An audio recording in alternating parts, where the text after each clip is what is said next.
Hello दोस्तों, welcome to Hindi code class.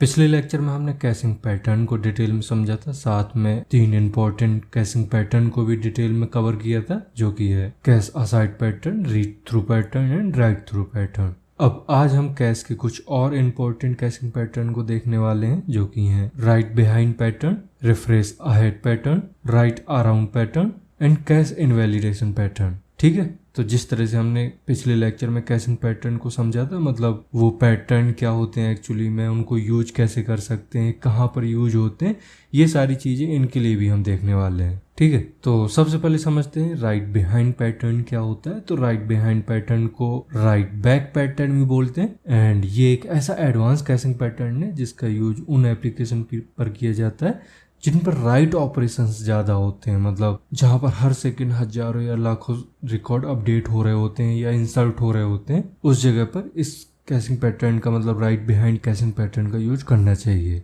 अब ये काम कैसे करता है, तो देखो, अगर किसी एप्लीकेशन में इस पैटर्न का यूज करते हो तो जब भी कोई रिक्वेस्ट आएगी, मतलब जैसे कि मैंने अभी बताया कि जहाँ पर राइट ऑपरेशन ज़्यादा होते हैं, ज़्यादा आपको अपडेट करने पड़ते हैं रिकॉर्ड या इंसर्ट करने पड़ते हैं, वहाँ पर इसको यूज करना है। तो जिस भी एप्लीकेशन में आप इसे यूज करोगे, उस एप्लीकेशन के लिए जो डेटा आ रहा है, मतलब जो रिक्वेस्ट आ रही है इंसर्ट या डिलीट की, तो उसको डेटाबेस में इंसर्ट या डिलीट नहीं करते हैं, मतलब डेटाबेस में सेव नहीं करते हैं, उसको पहले कैश में सेव किया जाता है। एंड जैसे ही डेटा कैश में सक्सेसफुली स्टोर होता है, एप्लीकेशन तुरंत यूजर को रिस्पॉन्स कर देता है कि आपका रिकॉर्ड सेव हो चुका है। यहाँ पर डेटाबेस पर सेव करने की जरूरत नहीं होती है। इसके बाद कैश बैकग्राउंड में ऑटोमेटिकली असिंक्रोनस तरीके से डेटा को डेटाबेस में सेव करता रहता है। ठीक है, इसको आप ऐसे समझ लीजिए कि आप यूट्यूब या किसी भी सोशल मीडिया प्लेटफॉर्म पर जब कोई लाइक या कमेंट करते हो तो एप्लीकेशन को उस टाइम पर एक राइट रिक्वेस्ट मिलती है।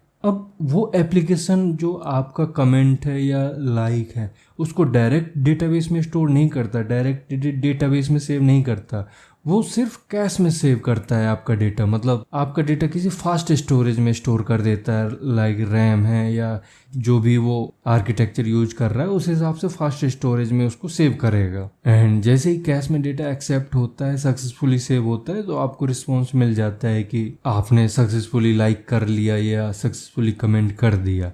बट एक्चुअली में आपने जो लाइक या कमेंट किया है वो डेटाबेस में स्टोर ही नहीं हुआ, वो सिर्फ कैश में स्टोर हुआ है। अब यहाँ पर कैश के पास एक बफर होता है, मतलब आप क्यू भी बोल सकते हो, क्यू या बफर टाइप का होता है कुछ सिस्टम, एंड वहाँ पर जितने भी राइट ऑपरेशन परफॉर्म हो रहे होते हैं सब कलेक्ट करता रहता है। एंड इसमें एक शेड्यूलर होता है जो बफर का डेटा एक साथ डेटाबेस में स्टोर करता रहता है। मतलब जैसे आपने कुछ टाइम सेट कर दिया, मान लीजिए 5 सेकेंड आपने सेट किया है, तो शेड्यूलर चलेगा एंड हर 5 सेकेंड में जो भी बफर के अंदर रिक्वेस्ट पड़ी होगी, जो भी डेटा होगा उसको डेटाबेस में स्टोर कर देगा। तो ये बैकग्राउंड में चलता रहता है। इससे ना एप्लीकेशन स्टक होता है ना ही कैश स्टक होता है। कैश तो पहले ही एप्लीकेशन को रिस्पॉन्स कर चुका है कि आपका जो डेटा है वो सक्सेसफुली सेव हो चुका है, बट ये कैश का काम है कि उसको कैसे डेटा को डेटाबेस में स्टोर करना है, तो वो ऑटोमेटिकली चलता रहता है। ठीक है, जैसे मान लीजिए बफर में हो गए 10,000 रिकॉर्ड, मतलब 10,000 इंसर्ट या अपडेट की रिक्वेस्ट इकट्ठी हो गई, एंड उसके बाद शेड्यूलर चला, तो शेड्यूलर के चलते ही एक बैच क्वेरी जनरेट होगी उस डेटा के लिए, एंड एक साथ पूरा डेटा डेटाबेस में स्टोर हो जाएगा। इस तरह से यहाँ पर डेटाबेस ऑप्टिमाइजेशन भी परफॉर्म होता है। मतलब ऐसा नहीं होगा कि जितनी रिक्वेस्ट पड़ी हैं उनके लिए अलग अलग क्वेरी हिट होगी डेटाबेस में, नहीं, यहाँ पर सिर्फ एक बैच क्वेरी हिट होगी जिसके अंदर सारा डेटा होगा एंड एक साथ डेटा जाकर डेटाबेस में सेव हो जाएगा। ठीक है, तो अब ये क्लियर हो गया होगा एंड आपको ये भी समझ आ गया होगा कि इसका यूज हमें कहाँ करना चाहिए, मतलब किस सिचुएशन में हमें यूज करना चाहिए। आप इसको ऐसे समझ लीजिए कि जब एप्लीकेशन के अंदर राइट ऑपरेशन बहुत ज़्यादा हो रहे होते हैं, या यूजर को इंस्टेंट रिस्पॉन्स करना जरूरी होता है, या डेटाबेस का अननेसेसरी लोड कम करना होता है, तो इस सिचुएशन में हमें ये राइट बिहाइंड पैटर्न का यूज करना चाहिए। ठीक है, एंड अगर मैं एप्लीकेशन की बात करूं तो जो सोशल मीडिया साइट होती हैं उनमें ज़्यादातर इसी पैटर्न का यूज किया जाता है। एंड साथ ही जो ऑनलाइन गेम साइट होती हैं, मतलब जहां पर प्लेयर का स्कोर हर सेकंड चेंज होता है एंड उसको सेव करना पड़ता है, तो इन दोनों साइट्स की सिचुएशन में, मतलब इन दोनों साइट को ही आप समझ लो कि यहाँ पर जो आप राइट ऑपरेशन करते हो, मतलब अगर सोशल मीडिया साइट में अगर आप कोई लाइक करते हो कोई भी वीडियो तो आपको रेड हर्ट आ जाता है, बट एक्चुअली में वो लाइक डेटाबेस में आपका स्टोर नहीं हुआ होता है, वो गया होता है कैश में। एंड सेम इसी तरह से अगर हम गेमिंग वेबसाइट की बात करें तो इधर आपका जो स्कोर है वो डेटाबेस में स्टोर नहीं हो रहा होता है रियल टाइम पर जो आपका डेटा है वो कैश में स्टोर हो रहा होता है। देन जब आपका शेड्यूलर चलेगा, मतलब जो भी आपने शेड्यूलर में टाइम सेट कर रखा होगा उस टाइम पर वो शेड्यूलर चलेगा एंड एक साथ पूरा डेटा आपका डेटाबेस में स्टोर हो जाएगा। अब इस पैटर्न को यूज करने का एक रिस्क भी है, मतलब यहाँ पर आपको एडवांटेज तो समझ में आ गया कि अगर आप इस पैटर्न का यूज करते हो अपने वेबसाइट में तो ये आपको सुपर फास्ट परफॉर्मेंस प्रोवाइड करेगा, मतलब जो रिस्पॉन्स होगा वो बहुत ही फास्ट प्रोवाइड करेगा। इसके साथ ही जो आप डेटाबेस यूज कर रहे हो उसमें लोड कम कर देगा, मतलब इधर बैच क्वेरी चलती है इंटरनली तो जो डेटाबेस लोड है वो कम कर देगा। बट इसका एक रिस्क भी है। रिस्क क्या है, यहाँ पर रियल टाइम पर डेटा डेटाबेस में स्टोर नहीं होता है, कैश में स्टोर होता है। तो मान लीजिए आपका जो कैश सर्वर है वो शेड्यूलर के रन होने से पहले ही डाउन हो गया, राइट। अब डाउन हो गया तो अब डेटाबेस को डेटा कौन देगा, मतलब जब डेटाबेस में डेटा स्टोर नहीं होगा तो वो परमानेंटली तो स्टोर आपका डेटा कहलाएगा नहीं ना। मतलब आप ऐसा नहीं बोल सकते हो ना कि आपका डेटा स्टोर हो गया अगर कैश में स्टोर हो गया। कैश में तो टेम्परेरी डेटा रहता है, अगर एक बार सिस्टम शट डाउन हो गया तो पूरा सिस्टम साफ। तो कहने का मतलब यहाँ पर डेटा लॉस का रिस्क रहता है, बट ऐसा होता नहीं है क्योंकि बहुत ही अच्छे सिस्टम का यूज किया जाता है जो कभी भी शट डाउन नहीं होते, बहुत ही अच्छे सर्वर्स का यूज किया जाता है। बट इधर जो रिस्क है वो इतना ही होता है कि इधर अगर आपके पास अच्छे सर्वर्स नहीं है एंड आपका सिस्टम डाउन हो जाता है तो जो भी डेटा कैश के अंदर पड़ा होगा वो पूरा खत्म हो जाएगा, वो डेटाबेस में स्टोर नहीं हो पाएगा, ठीक है। एंड दूसरी चीज आप बोल सकते हो कि इधर डेटा कंसिस्टेंसी का प्रॉब्लम होता है, मतलब रियल टाइम पर आपका डेटाबेस अपडेट नहीं हो रहा होता है जिस वजह से कैश में कुछ डेटा होता है एंड डेटाबेस में कुछ डेटा होता है, बट कुछ टाइम के बाद वो अपडेट होता है।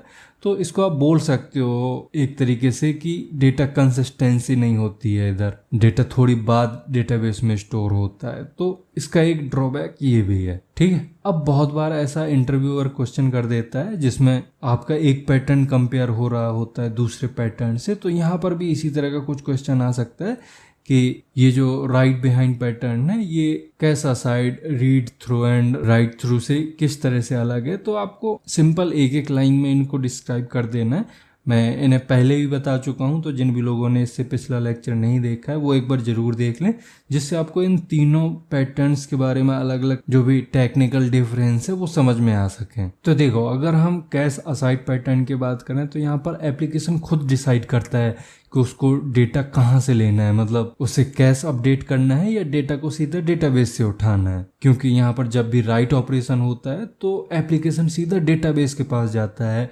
डेटा स्टोर करने के लिए, देन जरूरत पड़ने पर कैश अपडेट किया जाता है या इनवैलिडेशन किया जाता है। तो यहाँ पर एप्लीकेशन कंट्रोल कर रहा होता है दोनों चीजों को, ठीक है। अब अगर बात करें रीड थ्रू पैटर्न की, तो ये पैटर्न सिर्फ रीड ऑपरेशन को ऑप्टिमाइज करने के लिए यूज किया जाता है। मतलब अगर डेटा कैश में नहीं मिलता है तो इधर इंटरनली ऑटोमेटिक कैश जाएगा डेटाबेस के पास एंड वहां से डेटा लाकर खुद स्टोर करेगा एंड एप्लीकेशन को रिटर्न कर देगा। बट राइट के ऑपरेशन पर फिर भी ये काम सीधा डेटाबेस के थ्रू ही हो रहा होता है। मतलब जो एप्लीकेशन के पास डेटा आएगा, मतलब जो भी रिक्वेस्ट आएगी अपडेट की या इंसर्ट की, वो डेटाबेस पर ही जाएगी, मतलब डेटाबेस में ही डेटा स्टोर हो रहा है इसमें भी, ठीक है। अब अगर राइट थ्रू पैटर्न की बात करें यहाँ पर, तो जिस तरह से read through pattern read operation handle करता है उसी तरह से right through pattern write operation handle करता है। एंड इसमें जब भी कोई राइट रिक्वेस्ट आती है, मतलब कोई इंसर्ट या अपडेट की रिक्वेस्ट आती है एप्लीकेशन के पास, तो इधर डेटाबेस एंड कैश दोनों साथ साथ में अपडेट हो रहे होते हैं। मतलब जो डेटा आया है, जो रिक्वेस्ट आई है, वो कैश में भी स्टोर होगा एंड डेटाबेस में भी स्टोर होगा। जब दोनों में स्टोर हो जाता है देन क्लाइंट को रिस्पॉन्स वापस जाएगा, लाइक आपका सक्सेसफुली डेटा स्टोर हो गया, इस तरह का जो भी मैसेज देना है या जो भी करना है, तो दोनों में स्टोर होने के बाद फिर रिस्पॉन्स जाता है। बट अगर हम राइट बिहाइंड पैटर्न की बात करें तो इधर डेटा सिर्फ कैश में ही अपडेट होता है। मतलब अगर कोई रिक्वेस्ट आती है तो डेटा को सिर्फ कैश में ही अपडेट होना होता है एंड जैसे ही कैश में डेटा सक्सेसफुली अपडेट हो जाता है या इंसर्ट हो जाता है जो भी रिक्वेस्ट है, तो यूजर को सक्सेसफुली रिस्पॉन्स मिल जाता है। इधर डेटाबेस में डेटा स्टोर होने का वेट नहीं किया जाता, इस वजह से ये फास्ट होता है। ठीक है, अब बात करते हैं रिफ्रेश अहेड पैटर्न की। तो रिफ्रेश अहेड पैटर्न एक ऐसा पैटर्न होता है जिसमें कैश में डेटा स्टोर तो होता ही है, बट जब कैश एक्सपायरी होने वाला होता है उससे पहले ही बैकग्राउंड में ऑटोमेटिकली ये रिफ्रेश होता है एंड जो भी अपडेटेड डेटा होता है वो लेकर आ जाता है। मतलब जो इस रिफ्रेश अहेड पैटर्न का ऑब्जेक्टिव है वो ये है कि यूजर को कभी भी कैश मिस का सामना ना करना पड़े, मतलब हमेशा डेटा अवेलेबल रहे कैश में, मतलब जो भी अपडेटेड डेटा है वो कैश में हमेशा अवेलेबल रहे यूजर को। एंड इसीलिए इसको रिफ्रेश अहेड बोला जाता है, क्योंकि इसमें जो कैश होता है वो एप्लीकेशन या यूजर की रिक्वेस्ट का वेट नहीं करता। मतलब ऐसा नहीं होता है कि जब रिक्वेस्ट आएगी तभी वो डेटा मेंटेन करेगा, ऐसा नहीं है। इसमें पहले से ही अपडेटेड डेटा कैश रख के बैठा होता है। अब ये इंटरनली कैसे काम करता है, तो देखो इधर कैश में हमें TTL सेट करना पड़ता है, मतलब टाइम टू लाइव सेट करना पड़ता है। एंड मान लीजिए आपने टाइम टू लाइव सेट किया है 24 घंटे का, तो इसका मतलब है कि कैश में जो भी डेटा रहेगा, मतलब जो भी डेटा है वो 24 घंटे तक अवेलेबल रहने वाला है, उसके बाद वो इरेज हो जाएगा।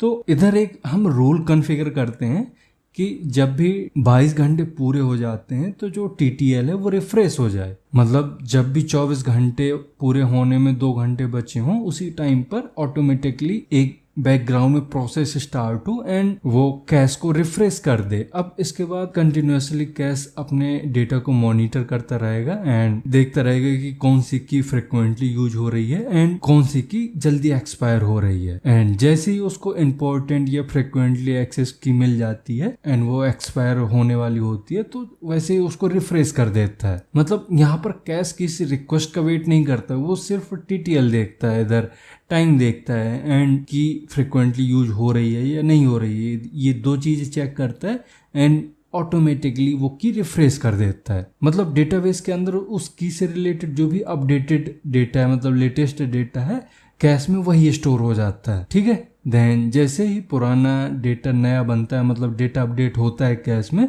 वैसे ही TTL दोबारा से रीसेट कर देता है उस की के लिए। मतलब फिर से देखने लगेगा कि इस की के 22 घंटे कब पूरे हो रहे हैं एंड ये फ्रिक्वेंटली यूज हो रही है कि नहीं हो रही है। ठीक है, मतलब यहाँ पर ना तो कैश मिस का प्रॉब्लम होता है और ना ही डेटाबेस के स्लो रिस्पॉन्स का प्रॉब्लम होता है। मतलब ऐसा भी नहीं होता कि डेटाबेस स्लो काम कर रहा है इस वजह से कैश में डेटा थोड़ी देर में आ रहा है, इस वजह से रिस्पॉन्स थोड़ी देर में मिल रहा है, ऐसा भी नहीं है, क्योंकि आपने तो रिक्वेस्ट भेजी नहीं, कैश ने ये ऑटोमेटिकली बैकग्राउंड में कर लिया काम। मतलब बैकग्राउंड में उसने जो भी लेटेस्ट डेटा था, जो भी अपडेटेड डेटा था डेटाबेस के पास, वो ला के रख लिया है। अब जैसी ही रिक्वेस्ट आएगी आपको तुरंत डेटा मिल जाएगा। मतलब मान लीजिए आपके एप्लीकेशन में हजारों लाखों यूजर आ रहे हैं हर सेकंड एंड उनको लेटेस्ट डेटा की ज़रूरत पड़ती है। मतलब उस एप्लीकेशन में आप ऐसा नहीं कर सकते हो कि पुराना डेटा दिखा दो यूजर को, आपको लेटेस्ट डेटा ही दिखाना है। लाइक आप कॉम्प्लेक्स जेसन क्वेरीज यूज कर रहे हो या लार्ज एग्रीगेशन क्वेरीज हैं, रिपोर्ट्स हैं,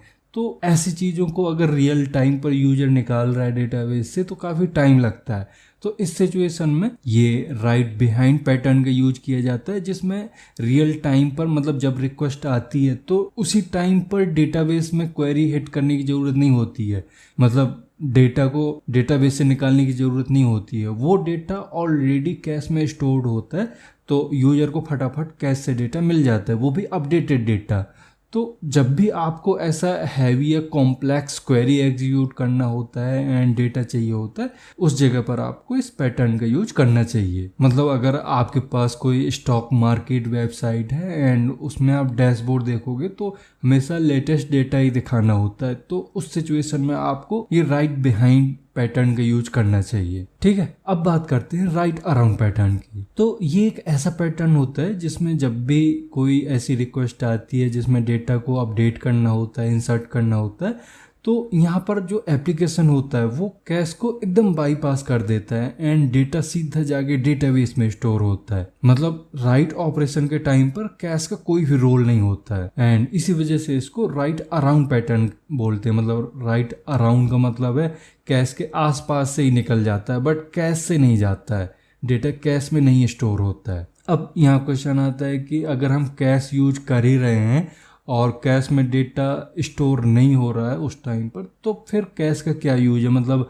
फिर कब कैश में डेटा स्टोर होगा। तो देखो, जब कोई यूजर उस डेटा को पहली बार रीड करेगा, मतलब जैसे आपने कैश असाइड पैटर्न में पढ़ा था कि यूजर को कैश में डेटा नहीं मिलता है रीड करने के लिए, तो फिर वो डेटाबेस में जाता है एंड डेटाबेस से डेटा को लाता है। देन डेटाबेस से सीधा यूजर के पास डेटा नहीं जाता है, डेटाबेस से जाता है पहले कैश के पास डेटा, मतलब जो डेटाबेस से डेटा रीड हो रहा है वो पहले कैश में स्टोर होगा, देन कैश से उसको यूजर के पास भेजा जाएगा। ठीक है, इसको आप ऐसे समझो, मान लीजिए आप कोई इंसर्ट रिक्वेस्ट या अपडेट रिक्वेस्ट हिट कर रहे हो, या मान लीजिए आप कोई इनवॉइस जनरेट कर रहे हो एंड आपने इनवॉइस जनरेट करी तो डेटाबेस में वो इनवॉइस स्टोर हो गई, सेव हो गई। अब कैश को उस इनवॉइस के बारे में अभी कुछ भी पता नहीं है, कैश को नहीं पता कि कोई इनवॉइस जनरेट हुई है या कोई अपडेट रिक्वेस्ट या इंसर्ट रिक्वेस्ट डेटाबेस में हिट हुई है या नहीं हुई है।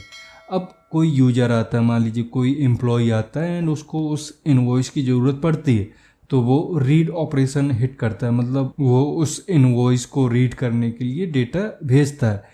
अब इस केस में रिक्वेस्ट पहले कैश में आएगी एंड कैश में देखेगी कि उसको वो इनवॉइस मिल रही है या नहीं मिल रही है। देन उसे वो इनवॉइस नहीं मिलेगी तो इधर यूज हो जाएगा कैश मिस। अब कैश मिस के केस में रिक्वेस्ट जाएगी डेटाबेस के पास एंड उधर से वो इनवॉइस देखेगी किधर पड़ी है, इनवॉइस को उठाकर लाएगी एंड सबसे पहले इनवॉइस देगी कैश को।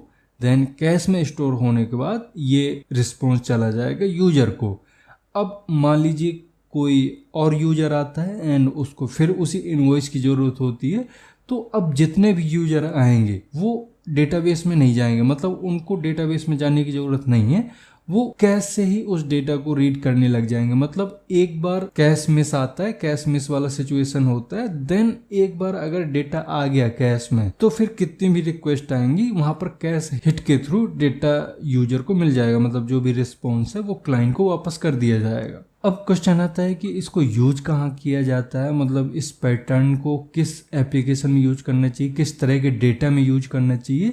तो देखो, जो राइट अराउंड पैटर्न होते हैं उनको कोल्ड डेटा के साथ यूज किया जाता है। कोल्ड डेटा ऐसा डेटा होता है, मान लीजिए आपने कुछ डेटा राइट किया डेटाबेस में एंड एक बार राइट होने के बाद उसकी ज़रूरत ही नहीं पड़ रही है रीड करने की, एक बार वो राइट हो गया एंड डेटाबेस में पड़ा है, तो इस तरह के डेटा को कोल्ड डेटा बोलते हैं। तो कोल्ड डेटा जिस एप्लीकेशन में ज़्यादा यूज होता है, मतलब उसका कोई ऐसा पक्का नहीं होता कि कोई रीड करेगा ही करेगा, तो इस सिचुएशन में इस डेटा के यूज में आप राइट अराउंड पैटर्न का यूज कर सकते हो। ठीक है, अब इस पैटर्न का यूज ऐसा नहीं है कि हम एप्लीकेशन को फास्ट करने में यूज कर रहे हैं या डेटाबेस ऑप्टिमाइज कर रहे हैं, ऐसा कुछ नहीं है। इसका यूज सिर्फ कैश पॉल्यूशन को कम करने के लिए किया जाता है, मतलब अननेसेसरी डेटा जिसका यूज ही नहीं होना या कभी कभी यूज होना है, ऐसा डेटा कैश में ना रहे, इस वजह से इस पैटर्न का यूज किया जाता है। ठीक है, अब बात करते हैं कैश इनवैलिडेशन पैटर्न की। तो ये एक ऐसा पैटर्न होता है जो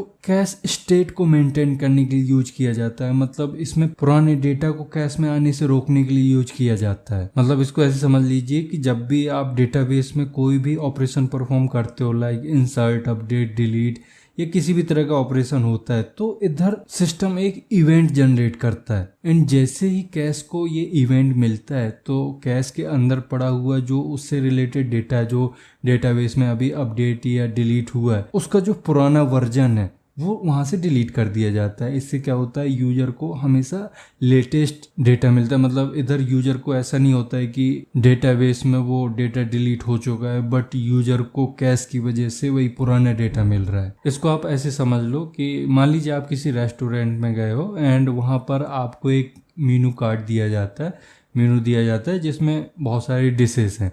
अब वो जो आपके हाथ में कार्ड है उसको आप कैश समझ लीजिए एंड उधर जो डेटाबेस है वो एक अलग सिस्टम है जिसको मैनेजर हैंडल कर रहा है। अब मैनेजर ने ये सोचा कि मुझे किसी डिश का प्राइस चेंज करना है। अब मैनेजर के अपने सिस्टम पर चेंज करने की वजह से या सिस्टम में चेंज करने से कार्ड में चेंज नहीं हो जाएगा, कार्ड में वही पुराना प्राइस ही है। तो अगर यूजर को वही पुराना कार्ड दिया गया है या यूजर के हाथ में वही पुराना कार्ड है तो वो उसी पुराने कार्ड में जो डिश का प्राइस है वही पे करने वाला है। इस वजह से जैसे ही मैनेजर अपने पास या अपने सिस्टम में कोई भी प्राइस चेंज करता है उसी टाइम पर एक इवेंट जनरेट होता है। इवेंट जनरेट मतलब रेस्टोरेंट में बता दिया जाता है कि यहाँ पर एक प्राइस चेंज हुआ है। तो वैसे ही जैसे ही ये इवेंट जनरेट होता है उसी टाइम पर जो भी टेबल में रखे हुए मेनू कार्ड है उनको हटा दिया जाता है एंड उनकी जगह पर अपडेटेड मेनू कार्ड आते हैं। तो इससे क्या होता है, किसी भी यूजर को पुरानी इन्फॉर्मेशन नहीं मिलती है, हमेशा ही इवेंट जनरेट होने के बाद नई इन्फॉर्मेशन दी जाती है। ठीक है, तो ये सारे कॉम्प्लेक्स पैटर्न थे जो कि बहुत ज़्यादा यूज तो नहीं होते, बट हाँ काफ़ी जगह यूज होते हैं। बट आपको पता होना चाहिए, मतलब ऐसा नहीं है ना कि आप हर एप्लीकेशन को स्क्रैच से ही कंप्लीट कर रहे हो, स्क्रैच से डेवलप कर रहे हो। आपको ऐसे भी एप्लीकेशन मिलते हैं जहाँ पर ऑलरेडी डेवलपमेंट हुआ होता है। तो आपको ये पता होना चाहिए कि किस एप्लीकेशन में या किस सर्विस में कौन सा कैश पैटर्न यूज हुआ है एंड वो किस तरह से काम कर रहा है। ठीक है, एंड ये इंटरव्यू में भी बहुत ज़्यादा पूछे जाते हैं, इस वजह से इनको यहाँ पर कवर करना ज़रूरी था। तो मैंने पिछले लेक्चर में जो सिंपल एंड बहुत ही फ्रिक्वेंटली यूज होने वाले कैश पैटर्न है उनको कवर किया था। एंड अब ये 4 मैंने कॉम्प्लेक्स पैटर्न भी कवर कर लिए जो आई होप आपको समझ में आ गए होंगे। अब अगर इनमें कुछ डाउट होता है या आपको कुछ चीज़ समझ नहीं आती है तो मुझे आप कमेंट के थ्रू पूछ सकते हो। एंड अगर आपको ये चीज़ें प्रॉपर समझ में आई हैं तो लेक्चर को लाइक कर सकते हो। एंड अगर अभी तक चैनल को सब्सक्राइब नहीं किया तो चैनल को सब्सक्राइब भी कर सकते हो। तो अब मिलते हैं हम नेक्स्ट लेक्चर में। Thank you.